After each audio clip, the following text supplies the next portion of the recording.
Magandang gabi mga kaibigan, sa aking mga subscriber, sa aking mga silent viewer dyan. Shoutout sa inyo lahat, magandang gabi. Ito yung mga nahan ko ngayon mga kaibigan, 2010 Frosted Overs. Overs lang yan mga kaibigan, 1 peso. Ito mga kaibigan, 2011 naman Frosted Overs, Frosted tayo siya. 2011 Frosted tayo. Tsaka to, hindi ko alam kung Frosted to kasi may ano siya, kagaya na, Frosted siya. Frosted siya mga kaibigan. Itong likod niya, may gumagalaw din, kaso lang parang masilaw siya kasi. Pero frosted din siya mga kaibigan. Frosted dye 2018, 1 peso in GC. Tsaka ito mga kaibigan, 1998 ito RCM to, RCM mint, walang mint mark. Kaso lang tinabi ko siya kasi may ano ito mga kaibigan, ayan, may extra metal siya rito. Yun ang kagandahan sa kanya. Tsaka to, wala naman siyang extra metal, pero 2009. Hard to find din to. Kagwel 2. Kagwel 2 yan. H2 na sinasabi nila. Tsaka to, kaibigan, meron akong nakitang lagpas manggas. So,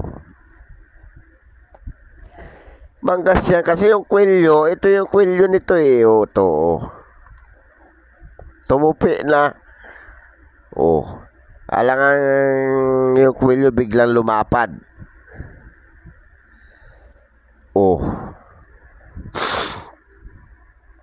Kakaiba naman kung kwelyo yan. Ito kwelyo to. Ito ang kwelyo.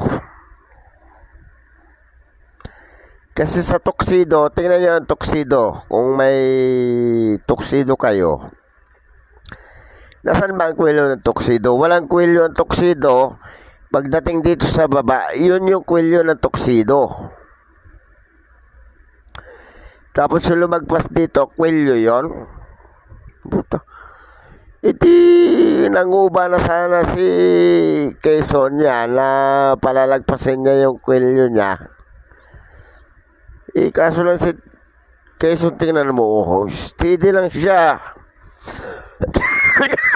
Excuse me po. Steady lang si Quezon. Hindi yung kwelyo, manggas. Kasi nung magpaliwanag na sastre dyan, kahit yung mga napakasikat pa na sastre, hindi yan masabing kwelyo. Kasi yung kwelyo, di ba may tuxedo? Yung tuxedo, walang kwelyo yon. Pagkaano mo yon, yung kwelyo ng tuxedo, nandito na sa baba. Yun yung binubutones. Tapos pag umupo, tinatanggal. Pag nakatayo, binubutones uli. Pag uupo, yun yung tinatanggal ang butones. Kasi pag umupo at binutones, mapupunit yun. Ganon yung sinusuot ng tuxedo o Americana kung tawagin. So mga kaibigan, baka naman pwede maglambing ng subscribe, papress ng subscribe, papress ng notification bell, paselect ng all, at kung gusto nyo i-like, pa-like na rin, at kung gusto nyo i-share, pa-share na rin. Mga kaibigan, naghanap ako ng coins na may Queen Elizabeth. Ayan Ayan. Si Queen Elizabeth. Kasi nag-research ako ng hindi, sabi ko sa inyo, hindi ako titigil Queen Elizabeth, Long History in World Coins. Title. Punta na tayo sa istorya. Queen Elizabeth II reigned as a constitutional monarch from 1952 to her passing in on excuse me po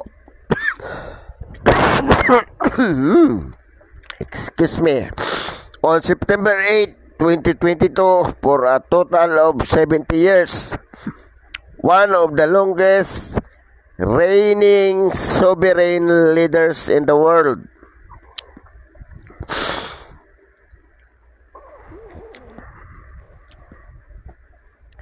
During her long, prosperous reign, her image graced the obverse of sovereign coins issued by Commonwealth nations, including the United Kingdom, Canada, Australia, South Africa, and more. Her likeness is immediately recognized to precious metal investors and collectors alike. Since her coronation at age 25, Queen Elizabeth II appeared on coins of all denominations from 1 penny piece to 2-pound coins. Her image on very coin pays right, which a part of a tradition that has lasted for over 300 years, with each king or queen facing in the opposite direction as their predecessor. Queen Elizabeth was undoubtedly one of the most popular monarch in recent history, and her visage remain highly recognizable. Her image appearing on currency helped spread her popularity even further. Queen Elizabeth's reign was a time of a great prosperity for the British economy, and her image on coinage helped to solidify that fact. When Queen Elizabeth ascended to the throne, Britain was still recovering from the devastation of World War II, and the need for coins was great. Queen Elizabeth's image helped promote a sense of stability and prosperity during a time of great upheaval, helping spread British influence around the world. Excuse me po. Creating the golden age of coin production for Britain. Mints across the Commonwealth were hard at work producing coins to meet the needs of a growing economy. Some of the most popular coins produced during this time include the British Sovereign, the South Africa Krugerrand, and the Canadian Maple Leaf.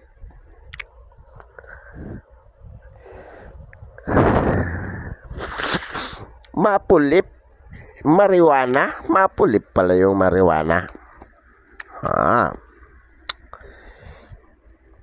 Over the green lifetime, she had 5 coinage portraits that immortalize an official record of her reign.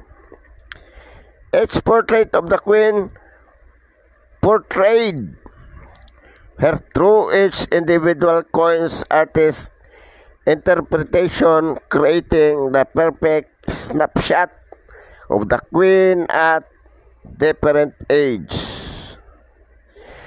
The first definitive coinage portrait in 1953 was designed by Mary Gillick, who portrayed the new queen as a young woman yet unencumbered by a crown. Gillick design pictures the queen wearing a laurel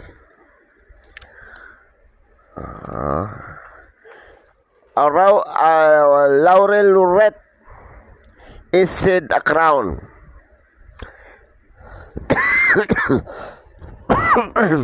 Excuse me po.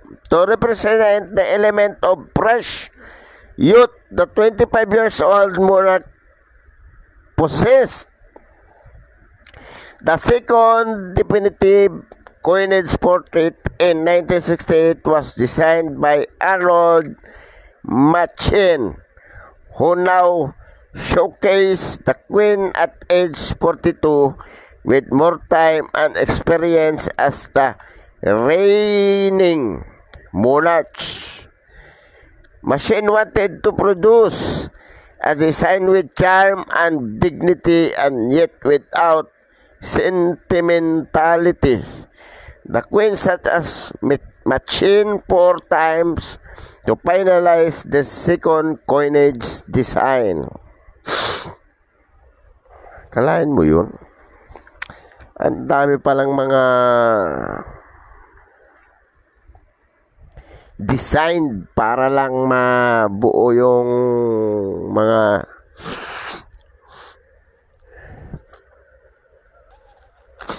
coins na gagamitin ang portrait ni Queen Elizabeth.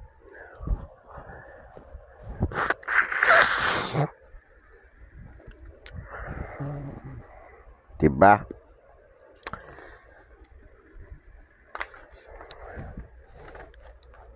The third definitive coinage portrait in 1985 was designed by Raphael McLoop.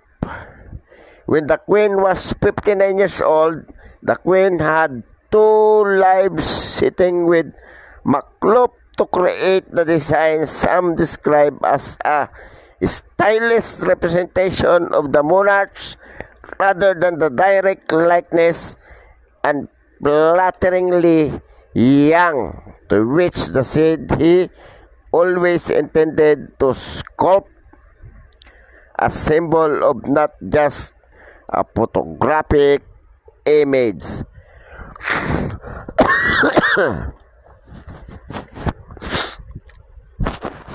Excuse me po.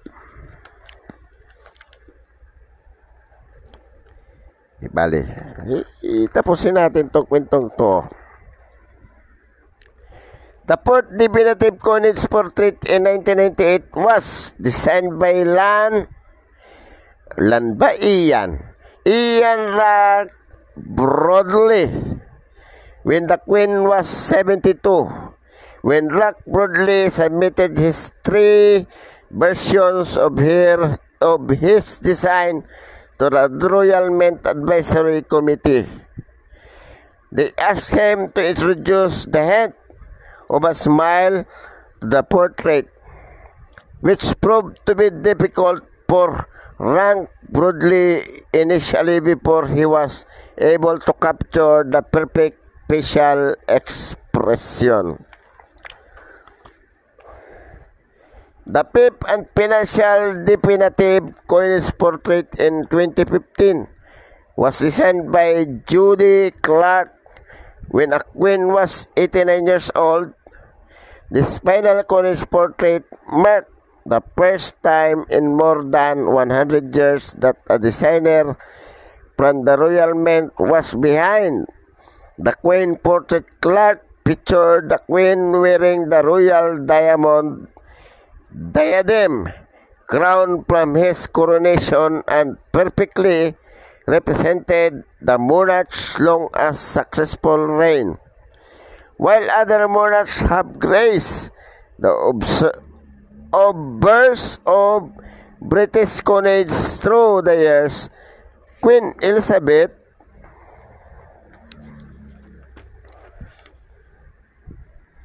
Its time on the throne was by far the most prosperous, and her image remains one of the most recognizable in the world. Under her rule, Britain saw tremendous economic growth, and coinage was an important form of the growth. The history of coinage in Britain after World War II is a story of success and prosperity, thanks in the small part to the image of Elizabeth II. Wow!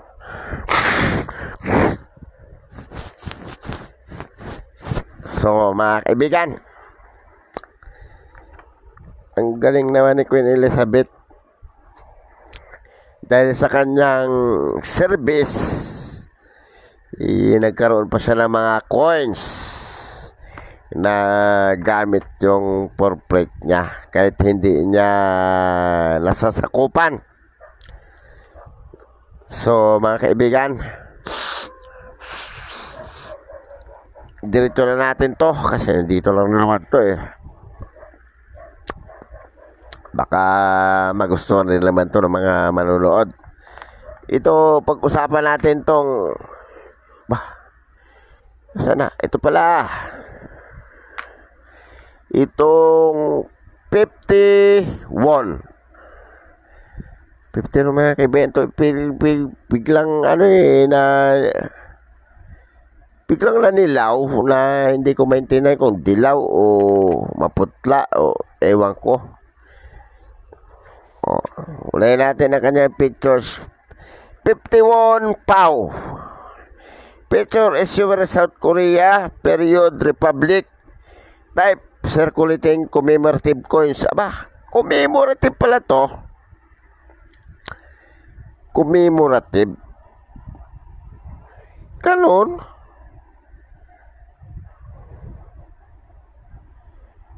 Tapos ang daming vintage. Ay, sus, Ginoo. Currency nyo won. Value sa Pilipinas, 2.11 mga kaibigan, no?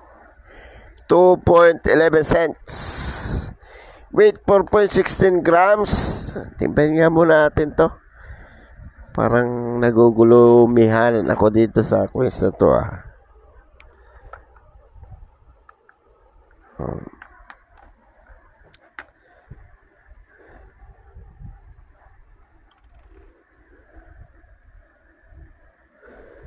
$4.2. Ang daming kulang. 6.7. 67. 4.7 ang kulang. 4.7 grams. Ito na. Obverse. Rice plant and value in hangul below. Kalain mo ito pala yung obverse to. Ito yung obverse. Reverse. The denomination in numerals at the center with the issuer name in hangul below at the date. Oh, ito yung reverse. Tama, ito yung reverse niya. Baliktaran pala to. Tama, coin alignment nga. Age niya reded. Kita ko na tayo sa presyo niya mga kaibigan. Mahal din yan. 2.11. Kalahin mo 2.11.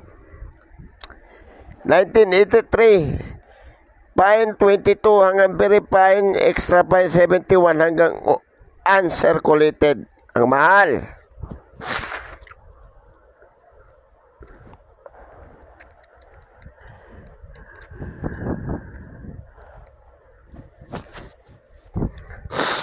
Mahal niya mga kaibigan. 84 fine 14 hanggang very fine 21 ang extra fine. 1987 fine 29 pesos 46 ang extra fine. 1988, fine 6.4 pesos, 20 ang very fine hanggang extra fine, hanggang almost uncirculated, 91 ang uncirculated, ang mahal. 1989, fine 15 pesos, very good 15, extra fine 20. 1990, very fine 13, extra fine 21. O diba, mga kaibigan?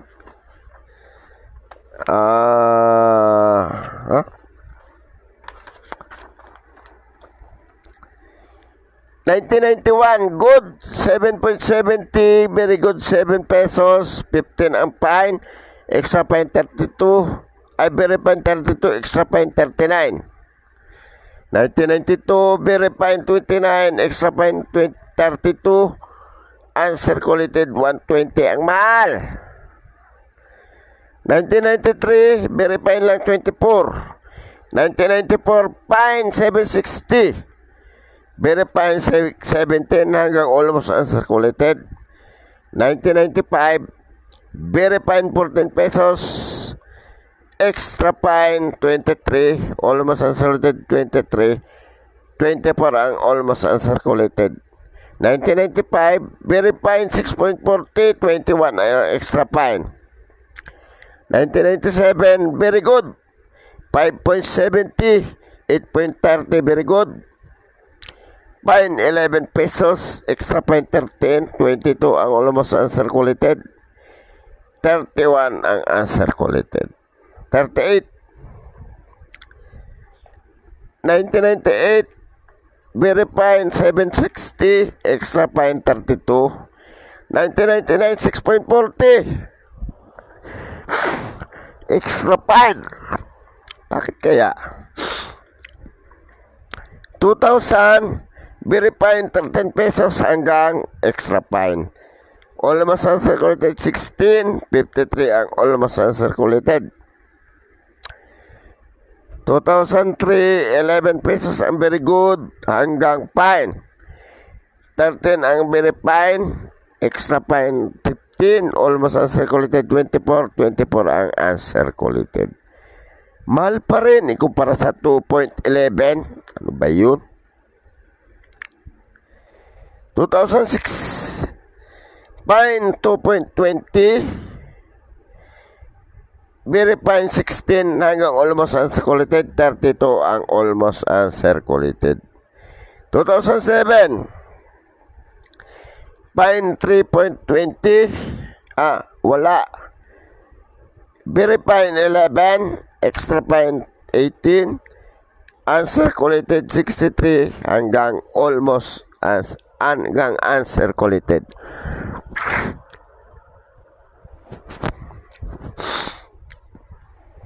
Ayan.